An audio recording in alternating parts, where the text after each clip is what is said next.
Welcome to Quiet Money, a space to slow down, to think deeply about money, time, and the way we live. Here, we don't chase noise, we listen, we reflect, and we learn how wealth really works, quietly, patiently, intentionally. So take a moment to breathe. Let this video play in the background, on your TV, your headphones, or while you rest. Because the answers you seek about money rarely come from noise, they come from calm and stillness. Let's begin. Have you ever wondered why, no matter how much people earn, they always seem to want just a little bit more, a higher salary, a bigger house, a newer car?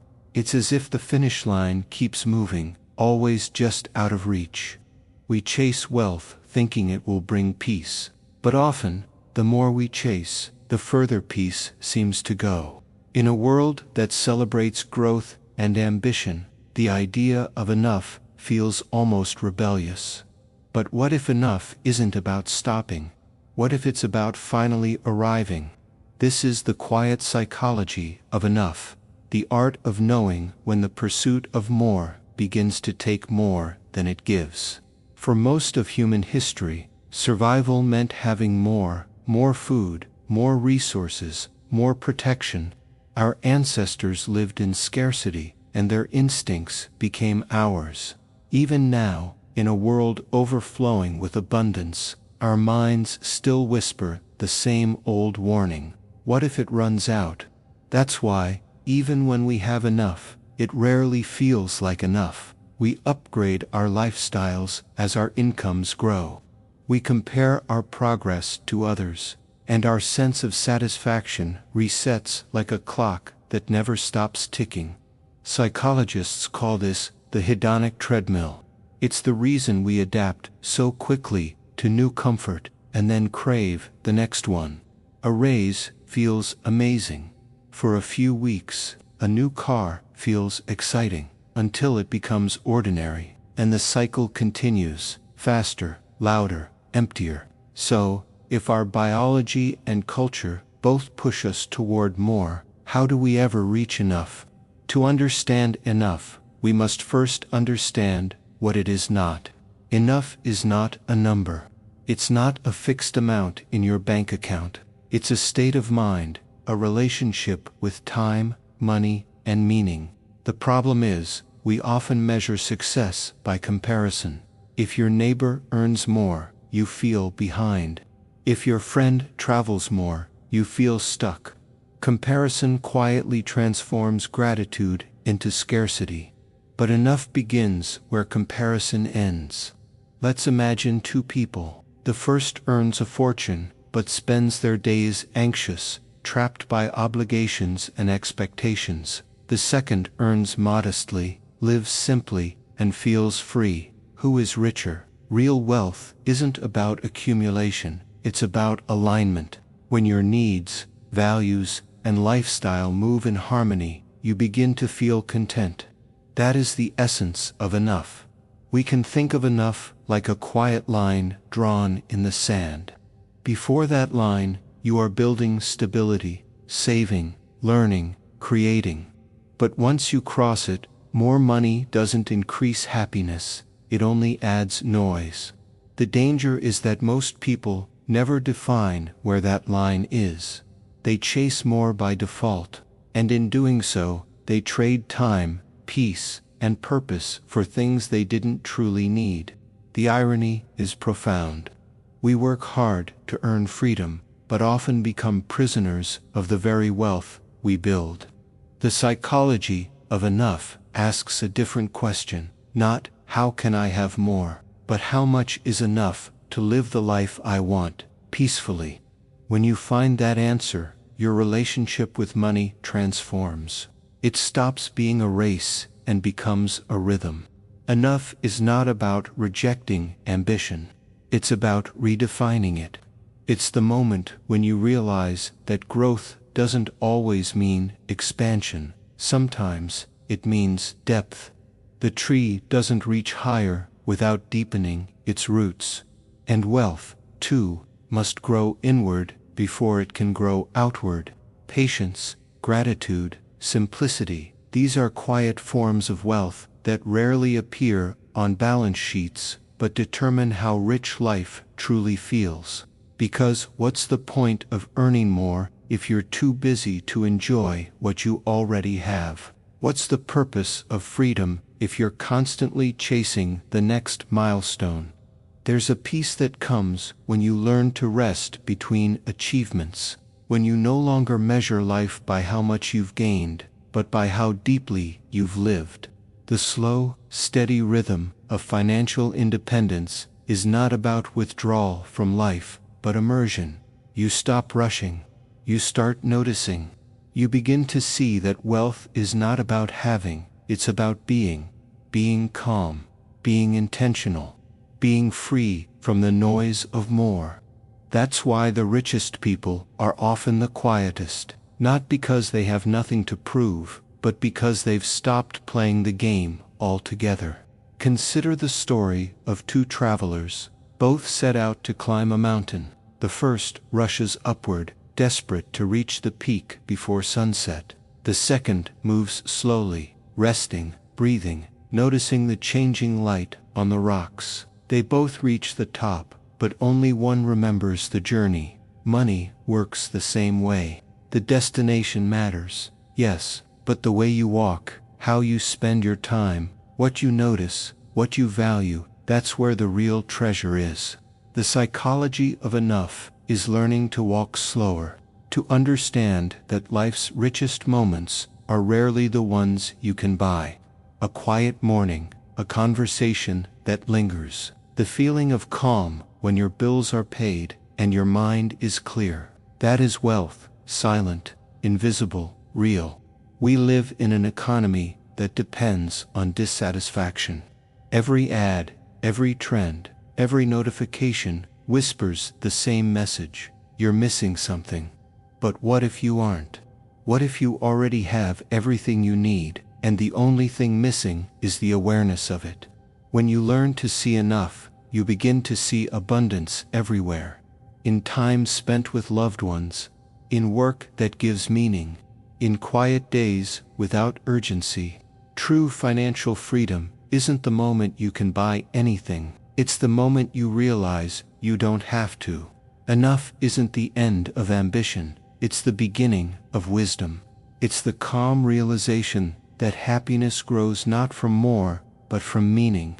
The idea of enough is difficult to measure because it doesn't live in the outside world, it lives quietly inside the mind.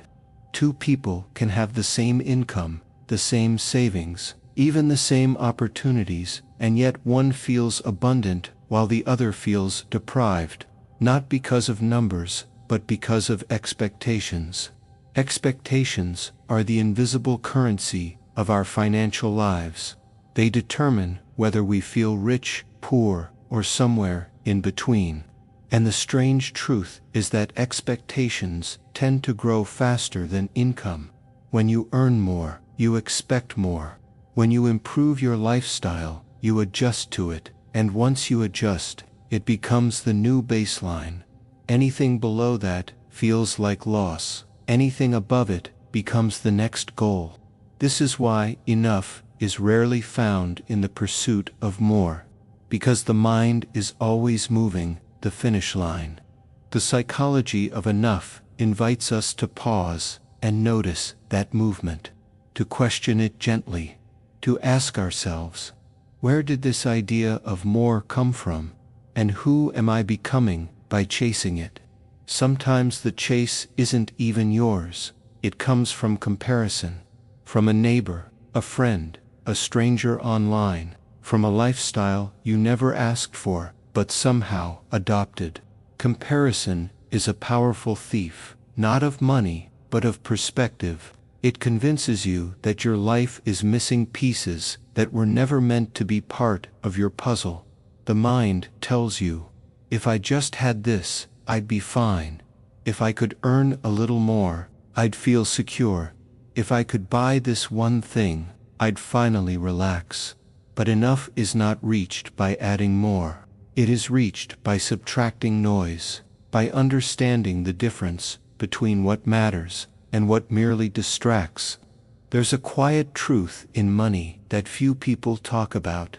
Once your needs are met and your life is stable, emotions, not income, determine your sense of wealth, safety, control, autonomy, peace. These are emotional states, not financial ones, and yet they shape how we experience money far more than any number on a bank screen. Think about the moment you receive a salary.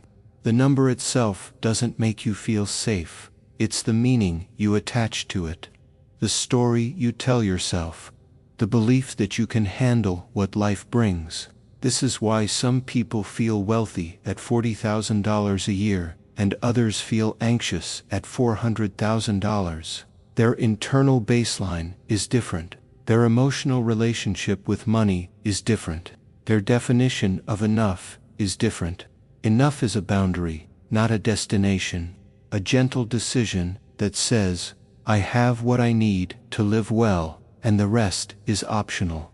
It doesn't deny ambition, it balances it. It doesn't reject growth, it guides it. It doesn't eliminate desire, it clarifies it. When you understand enough, you stop negotiating your peace in exchange for unnecessary upgrades. You stop buying the illusion that more accumulation will solve emotional gaps. You stop believing that your worth is tied to your net worth. Something powerful happens when you internalize enough. You begin to notice the abundance that was already there, the simple comforts, the freedoms you take for granted, the control you already possess, the room you have to breathe. Enough reintroduces gratitude, not the forced kind, but the natural kind that arises when you stop running long enough to look around. You realize that life isn't better at the next milestone. It's better when you are present for the one you're in. And strangely, once you stop chasing endlessly, your financial decisions become clearer. You stop overspending to impress people you don't know. You stop upgrading things that still work perfectly. You stop tying happiness to a future version of yourself that never arrives. You become lighter, quieter, more grounded, and ironically, this mindset often leads to more financial success, not less, because clarity improves judgment, simplicity reduces waste, and peace removes the emotional impulses that drain wealth. Enough is where financial freedom begins. It is the anchor that keeps you steady, the lens that brings your life into focus, the quiet realization that abundance isn't measured, it's felt. Most people think wealth is about growing bigger, but true wealth often starts by growing wiser. Enough is where that wisdom takes root. So maybe the question isn't, how do I get more? Maybe the real question is, what would be enough for me to feel free? Define it, name it, protect it, because once you know you're enough, you stop being controlled by money and start using it with intention. The psychology of enough is not about settling, it's about peace. It's the quiet art of being full without overflowing. In the end, true wealth isn't found in more, it's found in enough, that invisible line where contentment begins and craving ends. And when you finally reach that point, you'll realize something beautiful. You were never missing anything. You just needed to slow down long enough to see it. If this video gave you something to think about, share your thoughts in the comments below. What did you discover about yourself and your relationship with money today? This space is meant for calm reflection, a community of people who prefer wisdom over noise. So feel free to keep this playing in the background whenever you want to learn something new quietly. Thank you for watching. If you enjoy calm reflections about wealth, subscribe for more, and remember, true wealth isn't loud, it's built in silence.